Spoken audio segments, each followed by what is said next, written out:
El coro apenas había alcanzado el segundo verso del himno y el obispo Vincent Harland mantenía la mano derecha alzada para bendecir la capilla restaurada de Santa Agnès cuando la ceremonia se detuvo en seco.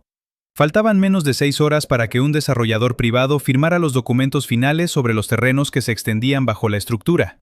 En la puerta lateral, un ujier guiaba hacia el exterior a una viuda de 79 años. No protestaba, solo presionaba contra su pecho una pequeña llave de hierro con los dientes gastados y pedía disculpas por hacer esperar a la multitud. Su nombre era Eleanor Whitmore. Durante 42 años, junto a su esposo Samuel, se había ocupado de las 12 hectáreas situadas tras la parroquia. Mantenían el jardín conmemorativo, reparaban las tejas del tejado y repartían alimentos a los ancianos del vecindario. Samuel había fallecido el invierno anterior y su tumba aguardaba vacía bajo la sombra de un arce. Pero aquella mañana a Eleanor se le comunicó que la sepultura no podría realizarse allí. El obispo Harland había firmado la venta a la firma Northbridge Development. Torres de apartamentos de lujo y oficinas médicas privadas sustituirían la capilla, el comedor social y el cementerio. El conflicto de aquella jornada no nació de una simple disputa inmobiliaria, sino del choque frontal entre la arquitectura administrativa de la diócesis y la memoria física depositada en el terreno. El obispo Harland no actuaba con crueldad manifiesta, sino con la frialdad matemática de quien administra instituciones acuciadas por las deudas.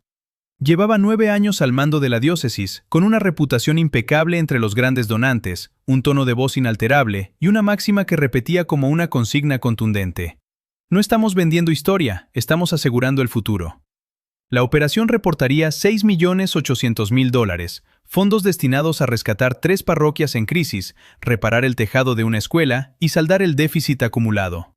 Frente a esas cifras, el comedor social solo requería $22.000 al año y la reparación de la capilla costaría $400.000.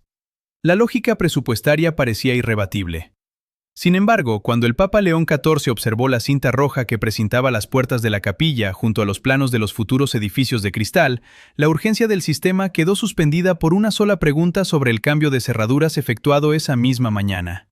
Al escuchar que la propiedad entraba en un periodo de transferencia protegida para evitar interrupciones, el pontífice tomó la llave de hierro de manos de Eleanor y pronunció una frase que detuvo la maquinaria legal. Entonces el futuro puede esperar 6 horas. A las 11:15 de la mañana, el salón parroquial se convirtió en el epicentro de un minucioso examen documental. Sobre las mesas se acumularon mapas topográficos, balances contables, restricciones de donantes y acuerdos de desarrollo. El obispo Harland presentó una copia certificada de la escritura original del terreno, fechada en 1947, en la que el suegro de Eleanor cedía la propiedad a la diócesis por la suma simbólica de $1, sin restricciones visibles a simple vista. Para el equipo jurídico diocesano, el expediente estaba cerrado. Pero entonces, Eleanor extrajo de su bolso una copia plegada de su propia versión. Contenía una página adicional, ignorada en el registro oficial, que establecía de forma explícita que la tierra quedaba destinada exclusivamente al entierro, la oración y la asistencia a los ancianos. Si esos usos cesaban, la propiedad no podía venderse a desarrolladores privados, sino que debía pasar a un fideicomiso benéfico. La tensión en la sala alcanzó su primer punto crítico cuando el obispo desestimó el documento alegando que carecía de autenticación legal y atribuyó la insistencia de la viuda al impacto emocional del duelo. Mientras Eleanor doblaba febrilmente el papel sobre el pliegue original hasta empezar a rasgarlo, el pontífice intervino para detener sus manos y preguntó por la ubicación del contrato original. La respuesta reveló la primera fisura en la versión diocesana, la caja fuerte de la capilla, donde el propio Samuel había cambiado la combinación años atrás, había sido retirada del edificio 3 semanas antes por orden de la administración del obispo, sin dejar rastro en el inventario oficial de las inspecciones. Al mismo tiempo, al revisar los anexos del contrato de construcción con Northbridge Development, el Papa descubrió una parcela catalogada como Reserva del Obispo. En la ladera sobre el jardín conmemorativo, justo donde se planeaba erigir una residencia pastoral privada con derecho de ocupación vitalicio para un alto cargo diocesano, la tumba vacía de Samuel Whitmore estaba marcada para ser desmantelada. El tiempo corría implacable hacia la cita de la firma a las 5 de la tarde, mientras la comitiva se dirigía a las puertas cerradas de la capilla para confrontar el contenido de una caja fuerte desaparecida y las contradicciones de una venta que amenazaba con borrar las huellas de los sepulcros. La cinta roja de precinto se dio con un rasgón seco ante la entrada de la capilla. La nueva cerradura instalada en la puerta principal no encajó con la vieja llave de hierro de Eleanor Whitmore, ofreciendo al obispo Harland un breve instante de alivio. Sin embargo, la viuda rodeó el edificio de piedra hasta detenerse ante una estrecha puerta de sótano oculta tras la hiedra silvestre. La llave giró en el mecanismo, y la comitiva penetró en un ambiente impregnado de olor a piedra húmeda. Aunque el polvo cubría los bancos de madera, unas pisadas recientes cruzaban el pasillo central, revelando que alguien había transitado por el recinto cerrado hace poco tiempo. Eleanor se dirigió directamente al tercer panel de madera tras el mueble de la sacristía, un compartimento instalado por su difunto esposo 3 décadas atrás tras la rotura de una tubería. Al presionar el panel, se abrió un nicho hueco en la pared donde solo quedaban 4 orificios de pernos vacíos. La caja fuerte de la capilla había sido removida. La intervención de Joseph Bell, el antiguo conserje retirado que caminaba apoyado en un bastón con las llaves inútiles en el bolsillo, aportó la prueba documental que desmontó las explicaciones oficiales. Joseph extrajo de su abrigo una orden de trabajo amarilla recogida del suelo tras la partida de los contratistas diocesanos. La boleta confirmaba que la caja fuerte había sido trasladada 3 semanas atrás hacia la sala de registros privados del archivo del obispo. El examen de los libros de la capilla sacó a la luz una realidad aún más compleja. En el registro de sepulturas figuraban 118 nombres, de los cuales 37 tumbas carecían de parientes supervivientes y habían sido clasificadas en el plan de reubicación como restos no reclamados. Al detenerse en una de las entradas, Eleanor tocó la tinta con los dedos ante la tumba marcada a nombre de Mary Harland. La investigación reveló que el propio obispo había crecido en ese vecindario y que, tras la desaparición de su padre, el comedor social de la parroquia lo alimentó a él y a su madre durante 2 inviernos consecutivos. Cuando la mujer falleció, la familia Whitmore facilitó su sepultura en el jardín conmemorativo sin coste alguno. El hallazgo de que el obispo había gestionado en secreto el traslado privado de los restos de su propia madre un mes antes, dejando a los demás difuntos a la espera de las excavadoras de la constructora, cambió la naturaleza de la confrontación. Harland no actuaba por ignorancia del valor del lugar, sino que había asegurado la protección de su vínculo personal antes de transferir el resto de la propiedad a los desarrolladores. En el comedor social, entre las cajas de conserva amontonadas, el calendario de voluntarios conservaba la caligrafía de Eleanor en cada día jueves, incluyendo anotaciones específicas para la dieta de la madre del obispo hasta sus últimos días en cuidados paliativos. A las 3:10 de la tarde, la verificación de los registros digitales de escaneo en el archivo confirmó que un asesor legal de Harland había recibido el sobre con la documentación de la caja fuerte, instruyendo la clasificación de la página restrictiva como una simple declaración devocional sin validez jurídica. A las 4 de la tarde, los ejecutivos de Northbridge Development ingresaron con una caja de madera que contenía champán para celebrar el acuerdo. El Papa León XIV ordenó colocar la caja sin abrir debajo de la mesa y determinó que la reunión de la firma a las 5 de la tarde no se celebraría en los despachos diocesanos ni en el salón parroquial, sino en el interior de la capilla, frente a las familias cuyos difuntos figuraban en las listas de traslado.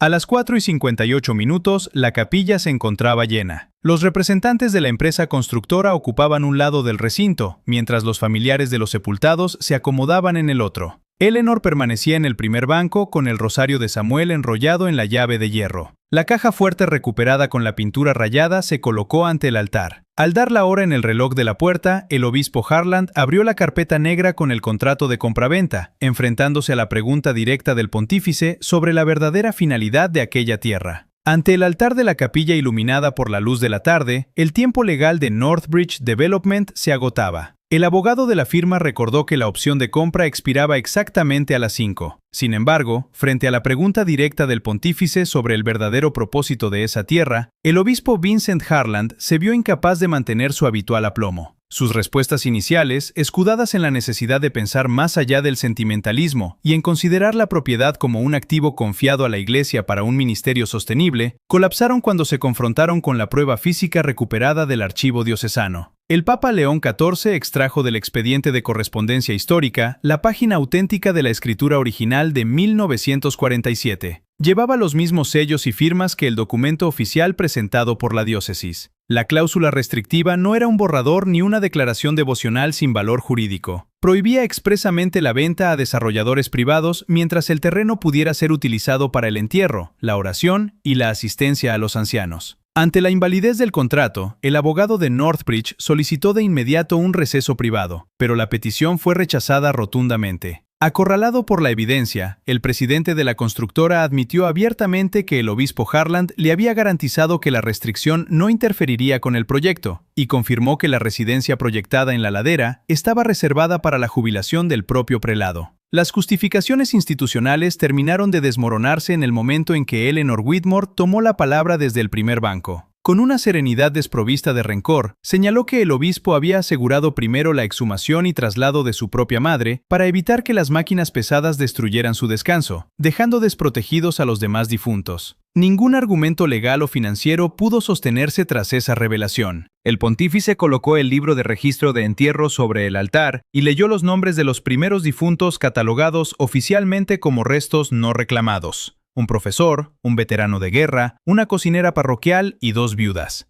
Luego le exigió a Harland que leyera la siguiente entrada. El obispo recorrió la página con la mirada, pero fue incapaz de articular palabra. El siguiente nombre impreso en la lista era el de Samuel Whitmore, cuyo espacio reservado bajo el arce ya estaba programado para ser despejado antes de que su viuda pudiera darle sepultura. El Papa sostuvo la vieja llave de hierro en la palma de su mano y cuestionó de forma directa la autoridad con la que se pretendía vender el lugar de un hombre antes de que su cuerpo fuera depositado en él. Ante la presión del momento, las defensas del prelado cedieron por completo al no poder justificar por qué la diócesis requería una residencia de lujo para su retiro, mientras desmantelaba el comedor social para los necesitados. Con el reloj de la capilla marcando las 5:12, la tensión institucional alcanzó su punto culminante. El Papa León XIV ordenó al presidente de la constructora que acercara la hoja de firmas hasta el altar. Le entregó el bolígrafo al obispo Harland y le indicó que no firmaría la venta de la propiedad, sino la cancelación definitiva del contrato de transferencia. A pesar de los reclamos de los desarrolladores por los costes de preparación incurridos, la advertencia de llevar el caso ante los tribunales para examinar un acuerdo estructurado sobre restricciones ocultas y beneficios privados puso fin a cualquier intento de objeción legal. Harland estampó su firma sobre la cancelación, cerrando de forma irrevocable el expediente de venta ante la mirada atónita de los ejecutivos y la comunidad reunida. Inmediatamente después de que la firma de cancelación quedara estampada en el documento a las 5:12, la atmósfera en el interior de la capilla se tornó densa y contenida. El impacto de la resolución no residió en un estallido verbal, sino en la naturaleza de las medidas disciplinarias que el Papa León XIV impuso sobre la autoridad diocesana, desmantelando por completo el protocolo habitual de la institución. En lugar del retiro discreto que solía concederse a los altos prelados para encubrir la gestión defectuosa, el pontífice revocó de inmediato todo el poder financiero del obispo Harland y ordenó una auditoría independiente sobre cada transacción inmobiliaria aprobada durante sus 9 años de mandato. La decisión incluyó la exigencia de su renuncia formal y la obligación de permanecer a disposición de los investigadores civiles. Cuando un asesor de alto rango le susurró al Papa que someter a un obispo a una tarea de restitución pública resultaría degradante para la dignidad de la oficina episcopal, la respuesta resonó sin elevar el tono. El servicio no degrada la oficina, evitarlo sí lo hace. La orden fue tajante. Durante 30 días bajo supervisión directa, Harland no desaparecería en un alojamiento de descanso mientras otros reparaban los daños. Debería permanecer en el terreno para restaurar personalmente el jardín conmemorativo, reubicar cada una de las lápidas alteradas, reabrir el comedor social y recibir cara a cara a las familias que había considerado simples obstáculos presupuestarios. Las resoluciones restitutivas continuaron con la cancelación definitiva de la residencia privada en la ladera del Arce. Se dispuso la venta de otra propiedad sin restricciones ni valor histórico para liquidar las deudas parroquiales urgentes, mientras que la firma Northbridge Development se vio obligada a asumir los costes de preparación del terreno anulado por haber avanzado a sabiendas de la existencia de un pacto en disputa. La capilla, el comedor y el cementerio quedaron constituidos bajo un fideicomiso benéfico permanente. Además, se fijó un plazo de 10 días para la apertura del servicio de comidas y se garantizó la sepultura gratuita de Samuel Whitmore en el espacio asignado antes de fin de mes. La transformación del espacio físico se hizo evidente cuando el pontífice retiró personalmente el candado nuevo instalado en la entrada principal. Joseph Bell volvió a encajar el mecanismo antiguo en el marco de madera, y el Papa le devolvió la vieja llave de hierro a Eleanor Whitmore con una sola instrucción: abre la puerta. Las manos de la viuda temblaron un instante antes de que el hierro hiciera girar el trinquete. Al abrirse los portones, la comunidad de ancianos que aguardaba en la hilera de acceso comenzó a ingresar en silencio. Una mujer apoyada en su andador tocó el primer banco, un veterano de guerra se descubrió la cabeza y un hombre mayor avanzó en el pasillo llevando 2 latas de conserva en las manos. En el altar, la entrega del libro de registro al obispo marcó el momento de mayor densidad psicológica. Obligado a dar voz a la memoria que había intentado catalogar como restos no reclamados, Harland comenzó la lectura de los 118 nombres. Su voz, apenas audible al principio, se fue afianzando a medida que recorría la lista completa hasta llegar al final. Al concluir la lectura, el estuche de madera con el champán traído por los desarrolladores fue colocado sin abrir junto a la puerta de la cocina para ser devuelto. Tras consultar a Eleanor por el plato preferido de Samuel, el pontífice determinó que la primera jornada de reapertura del comedor social contaría con el propio obispo al frente del servicio, sirviendo la sopa de carne directamente a las personas cuyos nombres había intentado convertir en líneas de un balance contable. 10 días después de los acontecimientos en la capilla, el comedor social de Santa Agnese abrió sus puertas antes del mediodía. En la cocina, la primera gran olla de estofado de carne se había preparado siguiendo al pie de la letra la antigua receta de Eleanor Whitmore, cargada con la dosis generosa de pimienta que a Samuel tanto le gustaba. Detrás del mostrador de servicio, vestido con un delantal sencillo y desprovisto de toda insignia de poder, el obispo Vincent Harland servía los tazones calientes a las mismas personas cuyos nombres había intentado reducir meses atrás a una simple partida presupuestaria. No se permitió la entrada a ninguna cámara ni a medios de comunicación. El proceso de reparación transcurrió en el anonimato práctico de las tareas diarias. La transformación del espacio físico consolidó los cambios acordados. El jardín conmemorativo recuperó sus dimensiones originales y la ladera donde se había proyectado la residencia pastoral privada se convirtió en un huerto público equipado con bancos accesibles para los ancianos del barrio. Antes de que finalizara el mes, la promesa empeñada se cumplió en su totalidad. Samuel Whitmore fue sepultado con todos los honores de su comunidad bajo la sombra del arce junto a la capilla, exactamente en el lugar que había cuidado durante más de 4 décadas y sin cargo alguno para su familia. Tras concluir la ceremonia del entierro, Eleanor caminó en soledad hacia la entrada de la capilla. La vieja llave de hierro colgaba de su muñeca junto al rosario de su esposo, pero el pequeño distintivo de latón había sido reemplazado. El grabado original que decía «Hogar» lucía ahora una nueva inscripción con 4 palabras fundamentales, una promesa aún mantenida. Eleanor introdujo la llave en la cerradura restaurada por Joseph Bell, hizo girar el mecanismo con firmeza y empujó la pesada puerta de madera, dejándola abierta de par en par para que la siguiente persona pudiera entrar sin obstáculos. La historia de los terrenos de Santa Agnese reveló la profunda fractura entre la lógica de las estructuras institucionales y el valor irreemplazable de las vidas individuales. Aquella propiedad estuvo a punto de perderse porque hombres con poder la catalogaron como un simple activo financiero descartable para saldar deudas y asegurar conveniencias futuras. Sin embargo, el destino de la tierra dio un vuelco irreversible en el momento exacto